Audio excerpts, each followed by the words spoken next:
तो राजस्थान बोर्ड कक्षा 8वीं के लिए गणित का मॉडल पेपर लेकर आ गया हूँ। आपकी ही डिमांड पर मैं ये पेपर लेके आया हूँ। 80 नंबर का पूरा पेपर रहेगा और इस पूरे पेपर का अपन एनालिसिस करते हैं कि किस प्रकार से प्रश्न पूछे जाएंगे। और पूरा पेपर जो है ना, इस पेपर में आपको पूरा मतलब इसी को हल करना है, कॉपी नहीं मिलेगी, इसी पेपर में हल करना है। वही पेपर मेरे पास है, तो इस पेपर को अंत तक देखना है, क्योंकि इस पेपर से लगभग 50 से ऊपर नंबर के प्रश्न सीधे A to Z एग्जाम में छपेंगे ही छपेंगे। तो अंत तक बने रहना और इसी गलती मत करना कि इस वीडियो को छोड़कर चले जाओ और बाद में इस वीडियो को कभी देखना पड़े। और देख लो तो आपको पता चले कि अगर मैं इस वीडियो को पहले देख लेता तो शायद मेरे अच्छे नंबर आते।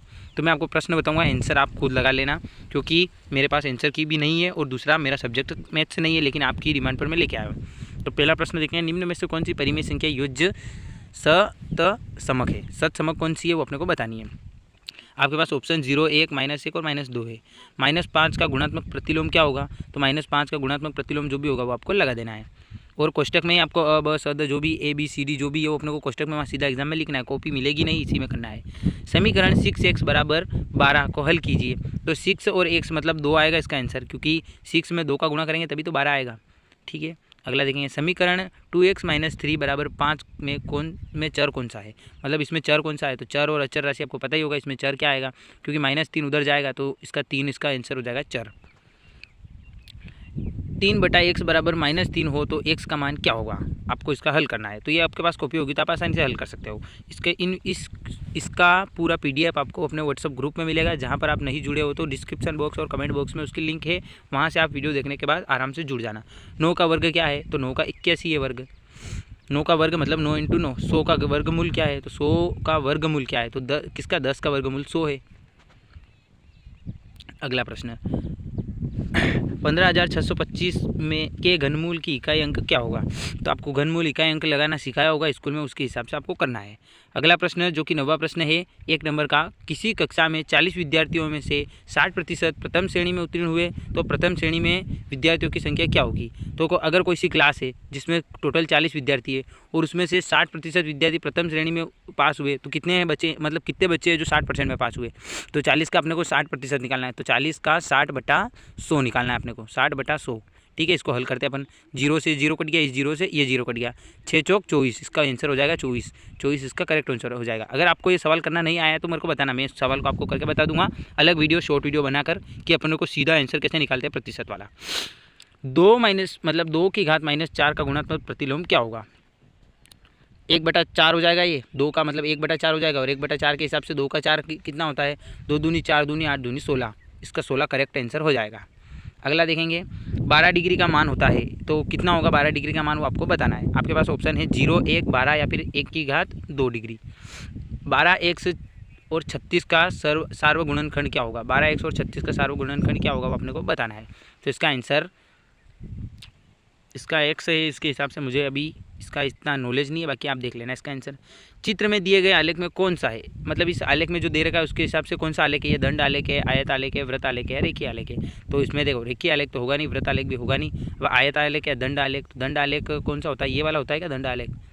दंड आलेख ये वाला होगा ना, हाँ, तो दंड आलेख और आयत चित्र। ठीक है, अगला देखेंगे, संख्या 10 × 5 + 6 का सामान्य रूप क्या है?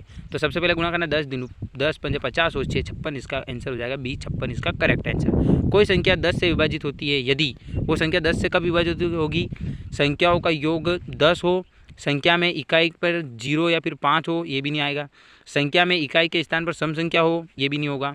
संख्या में इकाई का अंक 0 हो, ये करेक्ट हो जाएगा। जहाँ पर भी संख्या में इकाई का अंक 0 होगा वहाँ पर 100% हो जाएगा। अगला कोष्टक, ये आएंगे 8 नंबर के रिक्त स्थान वाले प्रश्न, तो इसके भी आंसर आपको सीधे आपके पास ऑप्शन रहेंगे, उन ऑप्शन के हिसाब से करेक्ट करके यहाँ पे लिख देना है। जैसे -2 से बड़ी परिमेय संख्या क्या है? तो -2 से बड़ी परिमेय संख्या 0 हो जाएगी।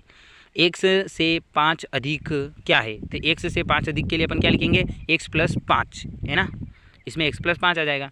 वर्ग के विकर्णों की संख्या कितनी होती है? तो वर्ग के विकर्णों की संख्या जो होती है वो अपने को लिख देना है। अगला, विकर्ण मतलब तो आप समझते हो ना, जैसे एक वर्ग हो गया, ये तो आयत हो गया, रुको वर्ग बनाते हैं। जैसे एक वर्ग हो गया, इसके विकर्णों की संख्या कितनी होगी? तो अब आपको भी पता चल गया होगा, ये है विकर्ण, तो 2 ही होगी ना। 272 के वर्ग में इकाई अंक होता है, तो 272 के वर्ग में इकाई अंक क्या होगा वो आपको बताना है। 50 का 50% मान होता है, तो 50 का 50% कितना होगा? तो आपको मैंने बताया 50 का के लिए गुणा 50% बोल रहे तो 50/100, 100 के 2 जीरो लगाए, 2 जीरो से 2 जीरो कट गए, 5 पंजे 25, तो 25 इसका करेक्ट आंसर हो जाएगा। 7x - 42 का गुणनखंड कीजिए। 7x - 42 का अपने को गुणनखंड करना है। अगला आपके पास ऑप्शन है, देख लेना। मूल बिंदु के निर्देशांक है, मूल बिंदु के निर्देशांक क्या होते हैं वो आपको बताना है। संख्या 132 में के अंकों को उल्टे क्रम में पलटने पर बनने वाली संख्या क्या होगी। 132 को पलटेंगे तो क्या बनेगा, उल्टे क्रम में पलटने पर क्या बनेगा, तो 1 3 2 को उल्टे क्रम में बदलेंगे तो 2 3 और 1 मतलब 231 होगा इसका करेक्ट आंसर। बहुत ही सरल प्रश्न है ये तो। अब 7 नंबर के आपके पास क्या आएंगे प्रश्न, सत्य और असत्य वाले। सत्य हो तो सत्य पे क्लिक करो, असत्य हो तो असत्य पे क्लिक करो, ये 7 नंबर के रहेंगे। और एग्जाम में हूबहू पैटर्न मिलेगा और हो सकता है इसमें से बहुत सारे प्रश्न एग्जाम में आ जाए, इसलिए कतई ना भूले और अपने दोस्तों को भी भेज दे ताकि उनकी भी हेल्प हो सके, क्योंकि मैथ्स में बहुत सारे बच्चे कमजोर होते हैं। निम्नलिखित कथनों को पढ़कर सत्य और असत्य का चयन कीजिए। 2 व 0 के मध्य की परिमेय संख्या -1 है, ये आपको बताना है। तो इसमें तो असत्य लग रहा है क्योंकि 2 और 1 के बीच में तो परिमेय संख्या 1 होगी। y + 9 = 4 में y का मान -5 होता है, मतलब y + 9 = 4 है अगर, तो y का मान -5 होगा। y का मान -5 हाँ सत्य है, क्योंकि -5 और +9 को जोड़ेंगे तभी तो जाके 9 बनेगा, 4 बनेगा। बहुभुज के सभी बहिष्कोणों का योग 360 होता है, राइट, बिल्कुल करेक्ट। कितने भी बहुभुज हो या फिर कोई सा भी भुज हो, बाहरी कोणों का योग हमेशा 360 ही होता है। जिस मूल्य पर कोई वस्तु बेची जाती है वह मूल्य क्या कहलाता है, वह मूल्य क्रय मूल्य कहलाता है, तो नहीं, क्योंकि क्रय मूल्य पर तो अपन वस्तु खरीदते हैं, विक्रय मूल्य कहते हैं उसको जिस पर अपन बेचते हैं। तो कोई वस्तु बेची जाती है तो विक्रय मूल्य होगा। अगला 5वां प्रश्न, a की घात m × a की घात n बराबर am × n, तो करेक्ट सही है। m² - 25 के गुणनखंड m + 5 m - 5 है, तो ये भी मेरे को सत्य ही लग रहा है, बाकी आप देख लेना एक बार, क्योंकि m का 5 5 25 हो जाएगा, m 25 हो ही तो जाएगा, m और m² हो जाएगा और 5 × 5 25 हो जाएगा, माइनस को हो जाएगा प्लस माइनस माइनस, तो -25 बिल्कुल सत्य आंसर है। एक संख्या 9 से विभाजित है, यदि उसमें अंकों का योग 9 से विभाजित हो, अगर कोई सी भी संख्या 9 से विभाजित होगी उसमें अंकों का विभाजन तो 9 का ही होगा, ये तो बिल्कुल सत्य है। विभाज्यता का नियम आपको पता ही है ना, अगर नहीं पता है तो कमेंट करके बता देना, मैं इसका भी एक शॉर्ट वीडियो बनाकर आपको बता दूंगा, विभाज्यता के सभी के एक बार शॉर्ट में नियम बता दूंगा। अगला प्रश्न 5 नंबर का आएगा जिसमें आपको मिलान करना है। 2x और 3y दिया है, इसके हिसाब से कौन सा बनेगा वो लिखना है। xy, yz, xz, इसका क्या बनेगा वो, इसमें तो मेरे को जहाँ तक पता है इसका तो x² y² और z² बन जाएगा। 25y² का क्या बनेगा, तो 25y² का ये बन जाएगा। a और a दिया है तो a और a 3 बार a है तो a³ बन जाएगा। एक पहले अपने को जो आता है वो करो। x/y का योज्य प्रतिलोम क्या होगा, तो x/y का उल्टा हो जाएगा, x -x/y हो जाएगा। बचा क्या है, एक ही बचा है ना। 2x और 3y का क्या बनेगा, 6xy, 2 × 3 6 और xy होगा। मेरे को पहला नहीं आ रहा था लेकिन मेरे को ये सब आ गया था, अपने आप हो गया ना वो भी। चलो अगला प्रश्न देखेंगे। अब प्रश्न को हल करने का तरीका भी तो सीख रहे हो आप यहाँ से। प्रश्न 5 से 9 अति लघुत्तरात्मक प्रश्न है जो कि एक नंबर के 5 रहेंगे। तो पहला प्रश्न है 5/4 को संख्या रेखा पर प्रदर्शित कीजिए। इसको संख्या रेखा पर प्रदर्शित करना है ना अपने को 5/4 को, तो कर सकते हैं अपन कि कोई भी मतलब 5 है उसमें /4 मतलब 4 का भाग देना है अपने को। तो 4 से एक बार में 4 बचा कितना 1, ऊपर से उतारा 0, यहाँ पे लग गया पॉइंट। 4 दूनी 8, बचा कितना 2, ऊपर से उतारा 0, तो कितना हो गया 4 पंजे 20 मतलब 1.25, इसका आंसर हो जाएगा करेक्ट। 1.25 लिखो या फिर 1/4 लिख दो, इसका करेक्ट आंसर हो जाएगा। 3x/5 + 2x/5 + x/5 को हल कीजिए। तो इसको आपको सोल्व करने के लिए कितनी जगह मिल रही है देख लो, इतनी जगह में आपको इसको हल करना है। यहाँ पर आप आसानी से इसको हल कर सकते हो, आपके पास इतनी बाउंड्री है, इसके अंदर अंदर आप इसको हल कर सकते हो। यहाँ पर आप प्लस माइनस जो भी करना वो कर सकते हो। यहाँ पर आप क्वेश्चन को उतारो, उसके बाद इसका जो भी है वो करते जाओ और लास्ट स्टेप में यहाँ आकर इसका आंसर लिख दो और बड़े अक्षरों में ANS लिख देना। अगला प्रश्न 7वां, त्रिभुज ABC के बहिष्कोणों का मान ज्ञात कीजिए। तो एक त्रिभुज है, इसमें जो ABC है इसके बहिष्कोण का मान क्या होगा। तो आपको एक बात पता होगी कि कोई भी सरल रेखा होती है वो 180 डिग्री होती है, जिसमें से इन्होंने बताया कि एक 90 डिग्री है, तो दूसरी क्या बनेगी, दूसरी भी तो 90 डिग्री बनेगी। तो x का मान क्या होगा 90 डिग्री, बस उसको अपने को बताना है रचना करके। प्रश्न 8वां, 1 नंबर का ये छोटे प्रश्न है। संख्या 21, 43, 65, 87 में 9 की विभाज्यता की जांच कीजिए। मतलब इसमें 9 की विभाज्यता का नियम लग रहा है नहीं, ये बताना है। तो 9 की विभाज्यता का नियम क्या होता है कि 9 जोड़ते जाओ और हटाते जाओ। तो देख लेते हैं अपन 2 और 1 3, 3 और 4 7, 7 और 3 8 9 10, 10 हो गए, एक ही बचा है 9 तो कट गए। 1 और 6 7, 7 और 5 8 9 10 11 12, 12 में से 9 कट गए, कितने बचे 10 11 12 3 बचे। 3 और 8, 8 और 9 10 11, 11 बच गए। 11 में से 9 कट गए, फिर 2 बचे, 2 और 7 9, मतलब कि हाँ 100% इसमें 9 के विभाज्यता का नियम लग रहा है। वो अपने को एक बार पूरा हल करके बता देना, इतनी जगह है आपके पास। प्रश्न संख्या 9, आपको पेपर कैसा लग रहा है? बहुत ही जोरदार लग रहा है मुझे तो पेपर, क्योंकि इतना हार्ड पेपर नहीं है जितना अपन समझते हैं। पेपर को हल करने का तरीका होना चाहिए अपने पास।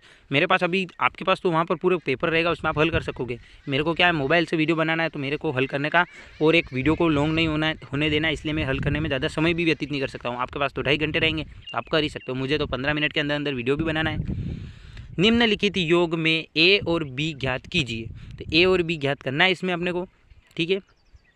अब आपने अगर वीडियो को लाइक नहीं किया तो एक बार लाइक कर दो, क्योंकि आप लाइक करना भूल जाते हो और मेरा मोटिवेशन इसी से गिरता है कि मेरे वीडियो पर 10 लाइक आते हैं और व्यूज़ देखो तो 200 से 300 ही आते हैं, जबकि सब्सक्राइबर 1300 1400 है। तो क्यों नहीं देखते हो? आपको जब लॉस होगा तब पता चलेगा। क्यों अपने दोस्तों को नहीं भेजते हो आप? आपके दोस्त आपसे आगे निकल जाएंगे, इसलिए अपने दोस्तों को भी भेजिए, उनकी भी हेल्प कीजिए और मेरी भी हेल्प कीजिए। समीकरण 3x = 2x + 18 को हल कीजिए और अपने उत्तर की जांच कीजिए। तो इसको हल करना है अपने को, 2x + 18 और 3x। तो ऐसा क्या करेंगे, इसमें मतलब LHS = RHS होना चाहिए। तो अपन एक बार एक संख्या मान लेते हैं, x का मान अगर 9 होगा तो 9 × 3, 9 का 9 18 × 27, मतलब इधर अगर 27 आ जाएगा तो इधर क्या होगा देखते हैं। 2 × फिर इधर भी 9 होगा, 18 × 18 दून 36, मतलब ये गलत। 10 लेंगे तो भी नहीं यार, आप हल करके देखना एक बार। 12 रखना, 12 दून 24, 12 36, इधर भी हो जाएगा और इधर 12 रखोगे 24 और 18 कितना हो रहा है, तो भी नहीं होगा। एक बार देख लेना आप, फिर भी जो भी रखना है एक बार संख्या रखकर देख लेना। अब 3 नंबर का प्रश्न स्टार्ट है, ये भी देखना पड़ेगा, ये भी 3 नंबर का ही था और इससे पहले वाला प्रश्न जो है ना, ये 1-1 नंबर वाले थे, 1 5 से 9 तक। अब 10वें प्रश्न से 3 नंबर वाले चलें, थोड़े बड़े भी रहेंगे ये प्रश्न क्योंकि आपको हल करना। अब ये तो छोटा ही प्रश्न है।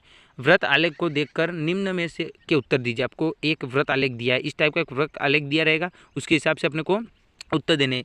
एक दिन में बच्चों द्वारा सोने पर व्यतीत समय कितना है? तो बच्चे सो कितना रहे हैं? 8 घंटे। तो कितना होगा इसमें आंसर? 8 घंटे। कितना समय व्यतीत कर रहे हैं? 8 घंटे। गृह कार्य में व्यतीत खेल से कितना अधिक है? तो खेल में कितना काम में ले रहे हैं वो 3 घंटे और गृह कार्य में 4 घंटे, मतलब खेल से कितना अधिक है? तो 1 घंटा अधिक है। स्कूल में एवं खेल में व्यतीत समय का अनुपात निकालिए। तो स्कूल में कितना खेल रहे हैं वो देख लेते हैं। स्कूल का गया, स्कूल में वो 6 घंटे रहते हैं ना। और क्या पूछ रहे हो? एक तो स्कूल में और एक खेल में व्यतीत। खेल में कितना है उनका? 3 घंटे। तो इसका रेशो बनाना है अपने को। तो 3 में 6 में किसका भाग जा रहा है? 2 3 का। 3 एकम 3, 3 दूनी 6 और 3 एकम 3, मतलब इसमें रेशो क्या बनेगा? 2:1 या फिर 2:1 बनेगा इसमें, ठीक है। अगला देखेंगे, 729 का वर्गमूल ज्ञात कीजिए। तो 1 का 1, 2 का 4, 3 का 9, 4 का 16, 5 का 25, 6 का 36, 7 का 49, 8 का 64, 9 का 81, 10 का 100, 11 का 121, 12 का 144, 13 का 169, 14 का 196, 15 का 225, 16 का 256, 17 का 289, 18 का 316, 19 का 361, 20 का 400, 729 किसका बनेगा अपने को ये पूछ रहे ना। तो सीधा आंसर लिखो ना, 27 का 729 बनेगा। सीधा निकालो ना, 27 × 27 करके एक बार देख लो। अगर अपने को थोड़ा भी कंफ्यूजन है तो सीधा गुणा करके देख लो। 27 × 27, साथ 49 का 9, मतलब प्रथम संख्या तो सही भी निकल गई। कितना बचा? 49 बचा 4, अपने हासिल पड़ा है। 2 × 2 4, 4 और 4 8। अरे मैं क्या कर रहा हूँ, 27 का गुणा इसमें करना है तो आ जाएगा। इसमें 729 का करेक्ट आंसर होगा। 1000 का घनमूल ज्ञात कीजिए। 1000 का घनमूल क्या होगा? तो आपने को बताना है 1000 का घनमूल मतलब 3, इसका 3 बार करना है बस। 1000 × 1000 करेंगे तो 10,000 होगा। 10,000 × 1000 करेंगे तो 1 लाख या फिर 10 लाख होगा। देख लेना एक बार आप। अगला प्रश्न देखेंगे, 102 का मान सर्वसामिका के उपयोग में ज्ञात कीजिए। अब 102 स्क्वायर का मान सर्वसामिक के उपयोग में ज्ञात करना है। तो अपने को 102 का स्क्वायर करना है, मतलब 102 में 102 का गुणा करना है। मान ज्ञात कीजिए कोई दो। अपने पास 3 है जिनमें से 2 का मान ज्ञात करना है। पहला प्रश्न है 3 की घात 0 + 4 की घात 1 बार और 2 का स्क्वायर। दूसरा एक देख लेना, तीसरा ये देख लेना, ठीक है। अब इनमें से आपको जो भी अच्छे लगे वो 2 आपको हल करने हैं। किस प्रकार से हल करोगे इनको? हाफ करना है इसका, एक का ए इधर करना है तो ए इधर कर देना, सी करना है तो सी कर देना, या फिर बी करना है तो बी कर देना। जो भी आपको अच्छा लगे वो कर देना। पेपर में ही आपको करना है, कॉपी मिलने की तो कोई चांस ही नहीं है। वीडियो को लाइक नहीं किया तो कर दो लाइक, और चैनल को अगर आपने सब्सक्राइब नहीं करा तो कर दो सब्सक्राइब। अगला, निम्नलिखित व्यंजकों के गुणनखंड ज्ञात कीजिए। कोई 2 के गुणनखंड निकालने अपने पास 3 है, 3 दिए, 3 में से कोई 2 करने, फिर वही बात, एक इधर करो एक इधर कर दो। ये आराम से अपनी कॉपी में लिख लेना, ठीक है। ये स्क्रीनशॉट ले लो और अपनी कॉपी में लिख देना। इसको हल करके देखना, आपको नहीं आए तो देखना। फिर आकृति में दर्शाए गए बिंदु ए बी सी डी ई और एफ के निर्देशांक ज्ञात कीजिए। अपने को जो आकृति दी है इसके हिसाब से A B C D E F के निर्देशांक ज्ञात करने हैं। तो आपको मैं एक बार बता देता हूँ कि यहाँ पर थोड़ी सी लाइन की मिस्टेक हो गई है, यहाँ पर 0 होगा, यहाँ पर 1 2 3 4 5 6 इस प्रकार से बना है ना। तो आराम से कर सकते हैं। जैसे बी का कितना है, बी का तो 5 और 0 है, तो बी का कितना होगा, पहले 0 लिखना है क्योंकि पहले एक्स अक्ष पर फिर वाई अक्ष पर लिखते हैं। तो जैसे बी का काम पूछ रहा है, बी का पूछ रहा है ना, तो यहाँ पे आएगा 0 और एक आएगा 5, बस ऐसे करना है, ऐसे कर देना है इसको। निम्न आकृतियाँ GUNS और RUNS समांतर समचतुर्भुज है, एक्स तथा वाई ज्ञात कीजिए। अपने को इन दोनों में एक्स और वाई ज्ञात करना है। समांतर चतुर्भुज है मतलब 1/4 है, जो 16 मान इसका है तो वही 16 मान इसका भी होगा, और इधर अगर जो आएगा उसका मान ये भी होगा। तो 16 और इधर भी 16 करना है, तो एक्स और वाई को जोड़ना है अपने को। तो एक मान लेते हैं 8 होगा, दोनों 8 ही मान लेते हैं ना, ठीक है। 8 और 8 16 हो गए, तो इधर भी 16 हो गए, इधर भी 16 हो गए। अब एक्स वाई का मान 8 है, 8 और 7 7 और 7 14 एक 15, मतलब इधर 15 है तो इधर भी 15 हो गया, और इधर 16 है तो इधर भी 16 हो गया, बस हो गया, आराम से हो गया। और एक्स और वाई का मान पूछ रहा है तो 15 और 16 इसका आंसर हो जाएगा। और RUNS में भी पूछ रहा है ना, RUNS में भी कर लेना आराम से, क्योंकि RUNS भी तो सरल ही है, इसके हिसाब से करना है। अब 3 ये इधर 18 है, तो 3 में किसका गुणा करेंगे, 18 आएगा, तो 3 9 9 का 9 18 मतलब कि 6 होगा, है ना। एक्स का मान तो 6 हो जाएगा, तभी तो वाई का मान 6 होगा, तभी तो 6 × 3 18 ही होता है। इधर 18 है तो इधर भी 18 आना चाहिए, इधर 18 है तो इधर भी 18 आना चाहिए। अब ऊपर 26 है तो नीचे भी 26 आना चाहिए, तो मतलब 3 में 27 आना चाहिए -1, तो 3 9 27, तो वाई का मान 9 हो जाएगा और एक्स का मान 6 हो जाएगा। ये हो गया इसका सरल। 9 क्यों होगा, क्योंकि 9 × 3 9 का 9 18 9 होती है 27, और 27 में से 1 घटाए 26, ऊपर भी 26 मतलब सेम। आकृति में RISK तथा CLUE दो समांतर चतुर्भुज है, एक्स का मान ज्ञात कीजिए। अब आपको एक्स का मान ज्ञात करना है, ये आपके पास सामने चतुर्भुज है। अब इसको आप कैसे हल करते हो वो आपके ऊपर है, क्योंकि इसमें एक तो Z बन रहा है, Z के हिसाब से भी हल कर सकते हो, और जैसे आपको सिखाया गया है स्कूल में वैसे भी हल कर सकते हो। तो जैसे भी आपको आता है उस प्रकार से इसको हल कर देना, ठीक है। आगे बढ़ते हैं अपन, इसको हल करना है और अपने को इस कॉपी में लिख देना है। अगला प्रश्न है, निम्नलिखित सूचना को दर्शाने वाला एक पाई चार्ट खींचिए और यह सारणी व्यक्तियों के एक समूह द्वारा पसंद किए जाने वाले रंगों को दर्शाती है। अपने को एक पाई चार्ट बनाना है। एक है नीला, हरा, लाल, पीला और दिए हैं, और व्यक्तियों की संख्या 18 9 6 और 3 दी है। तो इसके हिसाब से अपने को एक पाई चार्ट बनाना है। और अथवा में एक प्रश्न और है। अब या तो पाई चार्ट कैसे बनता है आपको पता ही होगा। पाई चार्ट ऐसे बनता है, जैसे ये पाई चार्ट बना दिया अपन ने, यहाँ पर अपने को ऐसे भाग में बांट दिया। अब बोल रहे हैं टोटल कितना है 36 है, 36 में से ब्लू 18 है, तो मतलब आधा भाग तो ब्लू आ जाएगा, यहाँ पे लिख दो ब्लू। इसके बाद 9 ग्रीन है, तो मतलब आधा भाग इसका ग्रीन हो जाएगा। अब 6 और 3 में बांटना है, तो इसको थोड़ा कम देंगे, इधर 3 हो जाएगा, 3 किसका येलो का, तो इधर येलो लिख देंगे, और रेड का 6 है तो इधर रेड लिख देंगे। ये बन गया पाई चार्ट, बहुत ही सरल है। अगला इसमें अथवा में दिया है, अगर आपको वो ना आए तो ये कर सकते हो। किसी विभागीय स्टोर पर खरीदारी करने आए व्यक्तियों को इस प्रकार अंकित किया जाता है कि पुरुष M, महिला W, लड़का B और लड़की G। निम्नलिखित में से उन खरीदारों की संख्या प्राप्त कीजिए जो पहले घंटे में आए, और इसके हिसाब से अपने को हल करना है। निम्नलिखित उन खरीदारों को दर्शाती है जो प्रातः काल पहले घंटे में आए। ये लोग जो है ना, ये जितने भी ये पहले घंटे में आए थे, ठीक है। मिलान चिन्हों का प्रयोग करते हुए एक बारंबारता सारणी बनाइए और उसमें प्रदर्शित करने के लिए दंड आलेख बनाइए। तो अपने को एक दंड आलेख बनाना है, उसमें दर्शाना है कि पुरुष कितने थे, महिला कितनी आई उस घंटे में, बच्चे कितने आए, लड़कियाँ कितनी आई, इस प्रकार एक दंड आलेख बना देना है। जो आपको अच्छा लगे वो करना, मेरे हिसाब से तो आपको वही करना चाहिए। ये आपको दंड आलेख भी दिया है, इसमें सीधा का सीधा अपने को छापना है। दंड आलेख में कि महिला इतनी है, पुरुष इतने हैं, लड़कियां इतनी है, लड़के इतने हैं, जो भी ये बन रहा है उसके हिसाब से बना दो। अगला 20 नंबर का प्रश्न है। फेबिना ने रुपये 12,500 3 वर्ष के लिए 12% वार्षिक दर पर चक्रवृद्धि ब्याज से उधार लिया। यदि यही राशि इतने ही समय के लिए कौशल्या ने उसी दर पर उतने ही समय के लिए साधारण ब्याज में उधार लिया होता, तो बताओ किसका अधिक ब्याज देना पड़ेगा, वह कितना। तो एक बात तो पक्की है कि ज़्यादा ब्याज उसी को देना पड़ेगा जिसके पास चक्रवृद्धि ब्याज है, क्योंकि चक्रवृद्धि ब्याज में ब्याज पर भी ब्याज लगता है, और साधारण ब्याज में तो मात्र मूलधन पर ब्याज लगता है। और उसके हिसाब अब आप इसको हल करना, 12,500 में 3 वर्ष के हिसाब से 12% निकालना, जितना आता है उसके हिसाब से बता देना इसका आंसर। अब अथवा में दिया है, किसी चौराहे पर आवागमन गत वर्षों की तुलना में 10% की वृद्धि होती है। यदि इस वर्ष 1540 वाहन एक दिन में गुजरे तो गत वर्ष एक दिन में गुजरने वाले वाहनों की संख्या क्या होगी। तो 1540 अगर 100% है तो 110% क्या, ये सीधा निकालने का तरीका। आपको मैं इसको हल करके बता देता हूँ एक बार कि 1540 अगर हमारे लिए 100% है तो वो पूछ रहे हैं 110% कितना होगा। सबसे पहले इधर 0 से 0 उड़ा दो, ठीक है। अब इसका इसमें गुणा कर दो, मतलब 154 में 110 का गुणा कर दो, और या फिर इसको इससे काट दो, सीधा कर लो। 154 में 11 का गुणा करना है। अब मैं एक बार कर ही रहा हूँ तो पूरा ही कर देता हूँ। 154 में 11 का गुणा करना है। तो 11 चौक 44 का 4 हासिल आया 4, 11 पंजे 55 और 4 59 का 9 हासिल आया 5, 11 एकम 11 और 5, 11 से 12 13 14 15 16। तो इसका आंसर आ जाएगा 1654। पहले 1540 थे और अब 1654 लोग गुजरेंगे एक ही दिन में। अब 21वां प्रश्न है, किसी कार द्वारा तय की गई दूरियों को तालिका में दर्शाई गई है। अपने को दूरी दी है कि 6 बजे तो 40 किलोमीटर चली वो, सॉरी थोड़ा कॉल आ गया था। अब अपने को इसमें दिया है कि कार द्वारा तय की गई दूरी को दर्शाना है। तो वो 6 बजे तो 40 किलोमीटर चली, 7 बजे 80, 8 बजे तक 120 और 9 बजे तक 160 चली, और अपने को एक तालिका बनाकर दर्शाना है। ठीक है। अथवा में दिया है विभिन्न वर्षों में किसी पर्वतीय नगर में हिमपात के दिनों की संख्या तालिका में दिया गया है। तो वर्ष 2018 में 8 दिन हिमपात हुआ, 19 में 18, 20 में 5 और 21 में 12। इसके हिसाब से अपने को एक आलेख बनाना है, रेखिक आलेख बनाने को बोल रहे हैं। तो अपन क्या करेंगे कि ऐसा रहेगा ना, उसमें लिखेंगे 2018, 2019, 2020, 2021, इस प्रकार है। 2018 में 8 दिन, तो मान लेते हैं यहाँ पर 4 है, यहाँ पर 8 है, यहाँ पर 10 है, मतलब 10 नहीं 12 आएगा, फिर 4 8 12 14, इस प्रकार से ले लिया। अब फर्स्ट साल क्या हुआ, 8 चली। ठीक है, यहाँ से स्टार्ट करेंगे। दूसरे साल 19 पे पहुँच गई, तो फिर अपन इसको ऐसे ले जाएंगे।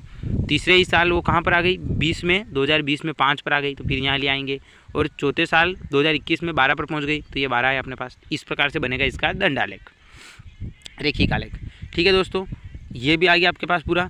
अब रफ कार्य के लिए आपको इतना बड़ा कागज़ दिया जाएगा, तो आपको आसानी से इसमें अपने सभी प्रश्न को लास्ट तक हल करना। इसमें प्लस माइनस जोड़ घटाव गुणा भाग आपको जो करना है वो करना। जैसे आपको सवाल एक बार अगर आप कंफ्यूज है तो इसमें करके देख लेना, उसमें कर देना। और समय का ध्यान रखना, क्योंकि समय की मांग रहती है परीक्षा में। जिस समय के पर आपने को पेपर करना है वो समय है अपने पास 2.5 घंटे, उसमें पेपर को हल करना है अपने को। तो दोस्तों वीडियो कैसा लगा आप मेरे को बताना, और अगर आपको मेरे द्वारा गणित का अगर थोड़ा भी समझ में आता है तभी मैं अगला गणित का वीडियो बनाऊंगा, तो आप मुझे कमेंट करके ज़रूर बताना कि मुझे आगे गणित के वीडियो बनाने चाहिए कि नहीं। क्योंकि मेरे सब्जेक्ट है, मैं जो स्कूल में पढ़ाता हूँ उसके हिसाब से मेरे सामाजिक और संस्कृत दोनों सब्जेक्ट है, और साइंस और हिंदी, ये 4 सब्जेक्ट में पढ़ा सकता हूँ। बाकी मैथ्स और इंग्लिश ये मेरे सब्जेक्ट नहीं है, बाकी मैं आपके कहने पर मैं आपको सब प्रोवाइड कराता हूँ। धन्यवाद दोस्तों, वीडियो को लाइक और चैनल को सब्सक्राइब कर लेना, क्योंकि राजस्थान बोर्ड से जुड़े ऐसे महत्वपूर्ण प्रश्न आपको यहीं मिलेंगे और कहीं ना मिलेंगे।